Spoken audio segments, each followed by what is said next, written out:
नमस्कार review channel ಗೆ ಸ್ವಾಗತ। ನಾನು ಸೌಖ್ಯ ಗಾಂವ್ಕರ್।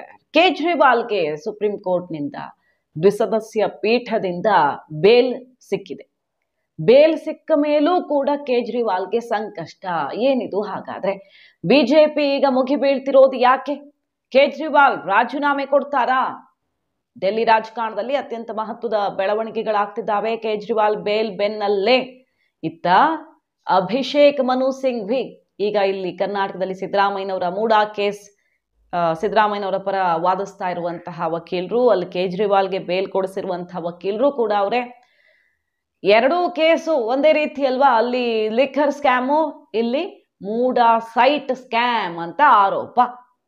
ಹಾಗಾದ್ರೆ ಅಭಿಷೇಕ್ ಮನು ಸಿಂಘ್ವಿ ಅವರು ಕರ್ನಾಟಕದಲ್ಲಿ ಸಿದ್ದರಾಮಯ್ಯನವರನ್ನ ಬಚಾವ್ ಮಾಡುವಲ್ಲಿ ಯಶಸ್ವಿ ಆಗ್ತಾರಾ? ಅವರು ಪ್ರಯೋಗ ಮಾಡಿರುವಂತಹ ಅಸ್ತ್ರಗಳು ಈಗ ಲೇಟೆಸ್ಟ್ ಆಗಿ ಏನೇನು ಸಿದ್ದರಾಮಯ್ಯನವರು ಕಾನ್ಫಿಡೆನ್ಸ್ ಕೊಟ್ಟಿದೆಯಂತೆ ಈ ವಿಚಾರಗಳು, ಈ ಎರಡು ಬೆಳವಣಿಗೆಗಳ ಬಗ್ಗೆ ಅಪ್ಡೇಟ್ಸ್ ನಿಮ್ಮ ಮುಂದೆ ಇಡ್ತಾ ಇದೀವಿ। ಮಿಸ್ ಮಾಡದ ನಮ್ಮ ಚಾನಲ್ನ ಸಬ್ಸ್ಕ್ರೈಬ್ ಮಾಡಿ, ನಿಮ್ಮ ಅಭಿಪ್ರಾಯ ಕಮೆಂಟ್ ಮಾಡಿ ತಿಳಿಸಿ। ಎಸ್ ವೀಕ್ಷಕರೇ, ಕೇಜ್ರಿವಾಲ್ ಅವ್ರಿಗಂತೂ ಇಂತೂ ಒಂದಲ್ಲ ಎರಡಲ್ಲ 6 ತಿಂಗಳುಗಳ ಬಳಿಕ ಸುಪ್ರೀಂ ಕೋರ್ಟ್ ಬಿಗ್ ರಿಲೀಫ್ ಅಂತಾನೆ ಹೇಳಬಹುದು। ಹಾಗಂತ ಕೇಸಿಂದ ಬಚಾವಲ್ಲ ಇದು, ಕಂಡೀಷನ್ಗಳು ಅತ್ಯಂತ ಕಠಿಣ ಕಂಡೀಷನ್ಗಳನ್ನೇ ಹಾಕಿ ಶ್ಯೂರಿಟಿ ತಗೊಂಡು ಮತ್ತೊಂದು ಮಗದೊಂದು ಎಲ್ಲ ಭದ್ರ ಮಾಡಿ ಕೇಸ್ಗೆ ಸಂಪೂರ್ಣವಾಗಿ ಸಹಕರಿಸಬೇಕು ಅಂತ ಆದೇಶವನ್ನು ಕೊಟ್ಟು ಬೇಲನ್ನು ಕೊಟ್ಟಿದೆ ದ್ವಿಸದಸ್ಯ ಪೀಠ। 6 ತಿಂಗಳ ಆದಮೇಲೆ ಅಭಿಷೇಕ್ ಮನು ಸಿಂಘ್ವಿ ಅವರು ಕೊನೆಗೂ ಸಿಬಿಐ ವಿರುದ್ಧ ಹೋರಾಡಿ ಗೆದ್ದಿದ್ದಾರೆ ಅಂತ ಸಂಭ್ರಮಿಸ್ತಾ ಇದೆ। ಹಾಗಾದ್ರೆ ಕೇಜ್ರಿವಾಲ್ ಅವ್ರಿಗೆ ಬೇಲ್ ಸಿಕ್ಕ ಬಳಿಕವೂ ಆಘಾತ ಎದುರಾಗಿರೋದು ಎಲ್ಲಿ? ಕೋರ್ಟ್ ಹೇಳಿರೋದು ಏನೇನು? ಸಿದ್ದರಾಮಯ್ಯ ಕೇಸ್ಗೆ ಕಂಪೇರ್ ಮಾಡೋದಿಕ್ಕೆ ಹೋದ್ರೆ ಮುಂದೆ ಸಿದ್ದರಾಮಯ್ಯನವ್ರಿಗೆ ಆಪತ್ತು ಕಾದಿದೆಯಾ ಅಥವಾ ಸಂಕಷ್ಟದಿಂದ ಬಚಾವಾಗಿ ಬರ್ತಾರಾ ಅಭಿಷೇಕ್ ಮನು ಸಿಂಘ್ವಿ ಅವರ ವಾದದಲ್ಲಿ? ನೋಡ್ತಾ ಹೋದ್ರೆ ನೋಡಿ, ಕೇಜ್ರಿವಾಲ್ ಅವ್ರ ಕೇಸಲ್ಲಿ ಸಿಬಿಐ ವರ್ತನೆಗೆ ಚಾಟಿ ಬೀಸಿದೆ ಸುಪ್ರೀಂ ಕೋರ್ಟ್।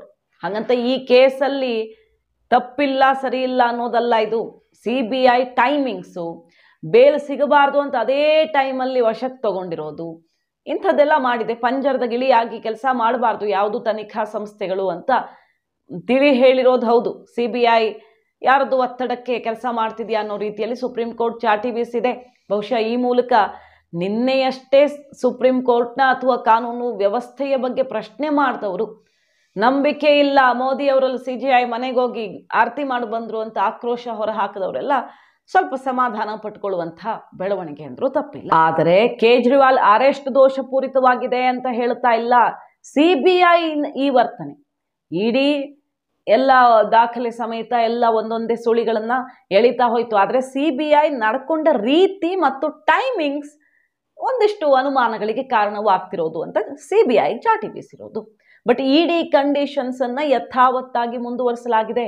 ಈಗ ಜೈಲಲ್ಲಿ ಇದ್ದುಕೊಂಡು ಒಂದಿಷ್ಟು ಕೆಲಸಗಳಿಗೆ ನಿರ್ಬಂಧ ಇತ್ತಲ್ವಾ, ಮುಖ್ಯಮಂತ್ರಿಯಾಗಿ ಎಲ್ಲ ಕೆಲಸಗಳನ್ನು ನಿಭಾಯಿಸೋದಕ್ಕೆ ಕೇಜ್ರಿವಾಲ್ ಅವ್ರಿಗೆ ಅನುಮತಿ ಇರಲಿಲ್ಲ, ಅದೆಲ್ಲ ಮುಂದುವರಿಯುತ್ತೆ।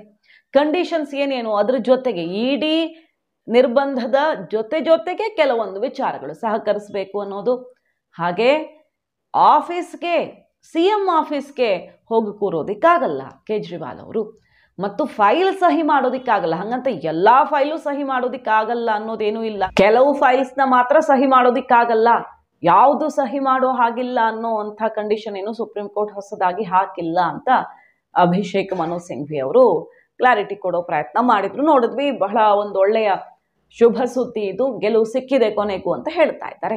ಬಟ್ ಕೇಸ್ ಮುಂದುವರಿಯತ್ತೆ, ಸಹಕರಿಸಬೇಕಾಗತ್ತೆ, ಇನ್ನೂ ಕಾನೂನು ಹೋರಾಟ ಮಾಡೋದಕ್ಕೆ ಅವಕಾಶಗಳಿವೆ, ನೋಡೋಣ ಏನೇನಾಗತ್ತೆ ಅಂತ ನೋಡೋಣ।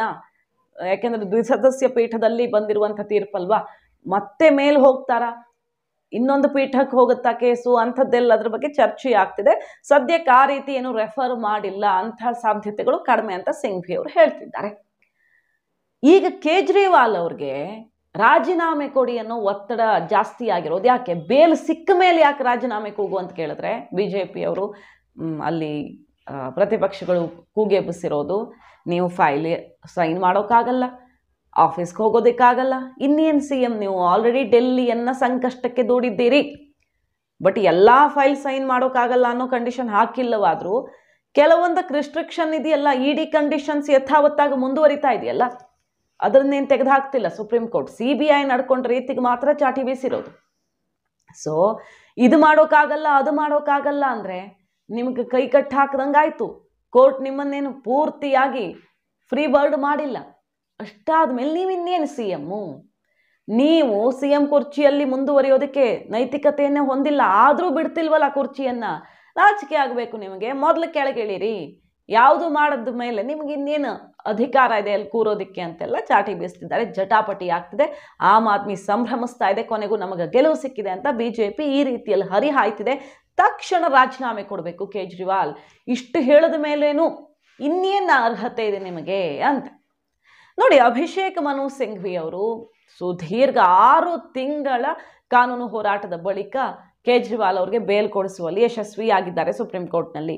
ಸಿದ್ದರಾಮಯ್ಯನವ್ರ ಕೇಸಲ್ಲಿ ಈಗ ಮೊನ್ನೆ ನಡೀತಲ್ವಾ, ನಿನ್ನೆ ನಡೀತಲ್ವಾ, ಆ ಸೆಷನ್ನಲ್ಲಿ ಕೆಲವು ಪಾಯಿಂಟ್ಸು ಸಿದ್ದರಾಮಯ್ಯನವ್ರಿಗೆ ಆತ್ಮವಿಶ್ವಾಸ ಕೊಟ್ಟಿದೆಯಂತೆ. ಎಕ್ಸ್ಪರ್ಟ್ಸ್ ಅಭಿಪ್ರಾಯ ಎಲ್ಲ ಪಡ್ಕೊಂಡು ನನ್ನ ಪರವಾಗಿ ಆಗಬಹುದಾ ಅನ್ನೋ ಸಮಾಲೋಚನೆ ಶುರು ಮಾಡಿರ್ತಾರಲ್ಲ, ಅದರಲ್ಲಿ ಕೆಲವು ಪಾಯಿಂಟ್ಸು ಸಮಾಧಾನ ಕೊಟ್ಟಿದೆ ಅಂತ ಹೇಳ್ತಿದ್ದಾರೆ. ಸಿದ್ದರಾಮಯ್ಯನವರು ತಕ್ಕ ಮಟ್ಟಿಗೆ ಹಿಂದಿನ ಸೆಷನ್ಗಳಿಗೆ ಕಂಪೇರ್ ಮಾಡಿದ್ರೆ ಸ್ವಲ್ಪ ಆತ್ಮವಿಶ್ವಾಸದಿಂದ ಇದ್ದಾರೆ ಅಂತ. ಏನೇನು ಸಿಂಘ್ವಿ ಅವರು ಕೇಳಿರೋದು, ಕೋರ್ಟ್ ಮುಂದೆ ಹೇಳಿರೋದು?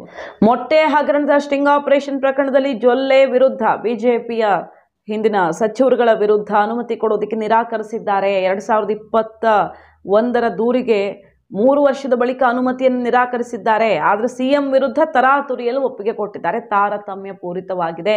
ಡಿನೋಟಿಫಿಕೇಶನ್ ವಿಚಾರದಲ್ಲಾಗಲಿ, ಜಮೀನು ಖರೀದಿಯಲ್ಲಾಗಲಿ, ನಿವೇಶನ ಹಂಚಿಕೆಯಲ್ಲಾಗಲಿ ಸಿದ್ದರಾಮಯ್ಯನವರು ಭಾಗಿಯಾಗಿಲ್ಲ. ಅವರೇನು ಬರೆದು ಕೊಟ್ಟಿದ್ದಾರಾ, ಆದೇಶ ಕೊಟ್ಟಿದ್ದಾರಾ, ಶಿಫಾರಸು ಮಾಡಿದ್ದಾರಾ, ಟಿಪ್ಪಣಿ ಬರೆದಿದ್ದಾರಾ? CM ಪುತ್ರ ಅಲ್ಲಿ ಹೆಸರಿಗೆ ಮಾತ್ರ ಸದಸ್ಯರಾಗಿ ಮೂಡಾ ಸಭೆಯಲ್ಲಿ ಭಾಗಿಯಾಗಿದ್ರು ಅಂದ ಮಾತ್ರಕ್ಕೆ ಅವರು ಅಕ್ರಮ ಮಾಡಿದ್ದಾರೆ ಅಂತ ಹೆಂಗೆ ಹೇಳೋಕ್ಕಾಗತ್ತೆ? ಹೆಸರಿಗೆ ಅವರು ಮೂಡಾ ಸದಸ್ಯರಾಗಿದ್ದರಿಂದ ಮೀಟಿಂಗ್ ಹೋಗಿದ್ರು ಅಷ್ಟೇ. ಅದರಲ್ಲಿ ಮೂಡಾ ಮೀಟಿಂಗಲ್ಲಿ ಅದೇ ಒಂದೇ ಚರ್ಚೆ ಆಗಿದೆ, ಬೇರೆ ಬೇರೆ ವಿಚಾರಗಳ ನಿರ್ಣಯ ಆಗಿದೆ ಅಂತ ಹೇಳಿದ್ದಾರೆ. ರಾಜ್ಯಪಾಲರು ಸಚಿವ ಸಂಪುಟದೊಂದಿಗೆ ಸೌಹಾರ್ದಯುತವಾಗಿ ನಡ್ಕೊಳ್ಬೇಕು. CM ವಿರುದ್ಧದ ಕೇಸನ್ನು ಮಾತ್ರಕ್ಕೆ ಸಂಪುಟದ ತೀರ್ಮಾನ ಕಡೆಗಣಿಸಬೇಕು ಅಂತ ಏನೂ ಇಲ್ಲ. ಹಾಗೆ ನೋಡಿದ್ರೆ ರಾಷ್ಟ್ರಪತಿಗಳಿಗಿಂತ ರಾಜ್ಯಪಾಲರಿಗೆ ಹೆಚ್ಚಿನ ಅಧಿಕಾರ ಇರುತ್ತೆ. ರಾಷ್ಟ್ರಪತಿ ಆಳ್ವಿಕೆಗೆ ಶಿಫಾರಸು ಮಾಡುವ ಅಧಿಕಾರ ರಾಜ್ಯಪಾಲರಿಗೆ ಮಾತ್ರ ಇದೆ. ಅವರ ವಿವೇಚನಾಧಿಕಾರವನ್ನು ಸ್ಪಷ್ಟವಾಗಿ ಇಟ್ಕೊಳ್ಬೇಕು, ಅವರು ಸ್ಪಷ್ಟವಾಗಿಡಬೇಕು. ಹಾಗಾಗಿ CM ವಿಚಾರಣೆ ಆಗಲಿ, ಯಾವುದೇ ಕೇಸ್ ಆಗಲಿ, ಸಂಪುಟದ ತೀರ್ಮಾನಕ್ಕೊಂದು ಬೆಲೆ ಕೊಡಬೇಕು ಅನ್ನುವ ವಾದವನ್ನು ಮಂಡಿಸಿದ್ದಾರೆ. 17A ಅಡಿಯಲ್ಲಿ ಪೊಲೀಸ್ ಅಧಿಕಾರಿಯೇ ಅನುಮತಿ ಕೇಳಬೇಕು ಅಂತ ಹೇಳಿರೋದು. ರಾಜ್ಯಪಾಲರು ಪಕ್ಷಾತೀತವಾಗಿ ಇರಬೇಕು ಅನ್ನೋ ವಾದ ಮಾಡಿದ್ದಾರೆ. ಸಂಶಯಾಸ್ಪದ ಹಿನ್ನೆಲೆ ವ್ಯಕ್ತಿಗಳಿಗೆ ಪ್ರಾಸಿಕ್ಯೂಷನ್ಗೆ ಅನುಮತಿ ಕೊಡಬಾರ್ದು. ಅಂದರೆ TJ ಅಬ್ರಹಾಂ ಮೇಲೇನೆ ಕೇಸು ಮತ್ತೊಂದು ಇದೆಯಲ್ಲ, ಅವರ ಅಂದರೆ ಸಂಶಯಾಸ್ಪದ ಹಿನ್ನೆಲೆಯ ವ್ಯಕ್ತಿಗಳಿಗೆಲ್ಲ ಈ ರೀತಿ ಅನುಮತಿ ಕೊಡಬಾರ್ದು. ಬ್ಲ್ಯಾಕ್ ಮೇಲು, ಸುಲಿಗೆ, ಮಾನಹಾನಿ ಆರೋಪಗಳೆಲ್ಲ ಇರುವಂಥ ವ್ಯಕ್ತಿ ಈತ. 25 ಲಕ್ಷ ದಂಡವನ್ನು ಸುಪ್ರೀಂ ಕೋರ್ಟೇ ವಿಧಿಸಿದೆ TJ ಅಬ್ರಹಾಂಗೆ. ಅಂಥವ್ರು ದೂರು ಕೊಟ್ಟಿದ್ದಕ್ಕೆ ಅವ್ರ ಮಾತು ಕೇಳಿಕೊಂಡು ಅವ್ರು ತಂದ ದಾಖಲೆ ನಂಬಿಕೊಂಡು ಪ್ರಾಸಿಕ್ಯೂಷನ್ಗೆ ಅನುಮತಿ ಕೊಟ್ಟಿದ್ದಾರೆ ಅಂತೆಲ್ಲ ವಾದ ಮಂಡಿಸಿರೋದು. ಮತ್ತು ಸುಪ್ರೀಂ ಕೋರ್ಟ್ಗೆ ಹೋಗೋಕ್ಕೂ ಆಪ್ಷನ್ ಇದೆ ನಮಗೆ ಅನ್ನೋ ರೀತಿ ಹೈಕೋರ್ಟ್ನಲ್ಲಿ ನೆನಪಿಸಿದ್ರ ಅಭಿಷೇಕ್ ಮನು ಸಿಂಘ್ವಿ ಅಂತ ಕೆಲವೊಂದು ಅವರ ಲೈನ್ಸ್ ಸೌಂಡ್ ಆಯಿತು. ಇದೆಲ್ಲ ಆಲಿಸಿದ ಮೇಲೆ ಸಿದ್ದರಾಮಯ್ಯನವರು ಸ್ವಲ್ಪ ಆತ್ಮವಿಶ್ವಾಸದಿಂದ ಇದ್ದಾರಂತೆ. ಕಾದು ನೋಡಬೇಕು. ಯಾಕಂದರೆ BJP ಅವರು ಹೇಳ್ತಿರೋದು ಕೇಜ್ರಿವಾಲ್ ಸ್ಥಿತಿಯೇ ಸಿದ್ದರಾಮಯ್ಯನವ್ರಿಗೆ ಬರುತ್ತೆ, ಅದೇ ರೀತಿಯಲ್ಲಿ ಒದ್ದಾಡ್ತಾರೆ ಸಿದ್ದರಾಮಯ್ಯನವರು. ಮಾಡಿದ ತಪ್ಪಿಗೆ ಉಪ್ಪು ತಿಂದವ್ರು ನೀರು ಕುಡಿಬೇಕು ಅಂತ. ಅಲ್ಲೂ ಅಭಿಷೇಕ್ ಮನು ಸಿಂಘ್ವಿ, ಇಲ್ಲೂ ಅಭಿಷೇಕ್ ಮನು ಸಿಂಘ್ವಿ. ಅಲ್ಲಿ 6 ತಿಂಗಳ ಬಳಿಕ ಕೊನೆಗೂ ಜಾಮೀನು ದೊರಕಿಸಿಕೊಡುವಲ್ಲಿ ಯಶಸ್ವಿಯಾಗಿದ್ದಾರೆ. ಇಲ್ಲೇನಾಗುತ್ತೆ ಕಾದು ನೋಡಬೇಕು. ಮಾಹಿತಿ ನಿಮ್ಗೆ ಇಷ್ಟ ಆಗಿದ್ರೆ ಮಿಸ್ ಮಾಡಬೇಡಿ. ನಮ್ಮ ಚಾನಲ್ನ ಸಬ್ಸ್ಕ್ರೈಬ್ ಮಾಡಿ, ನಿಮ್ಮ ಅಭಿಪ್ರಾಯ ಕಮೆಂಟ್ ಮಾಡಿ ತಿಳಿಸಿ. Thank you.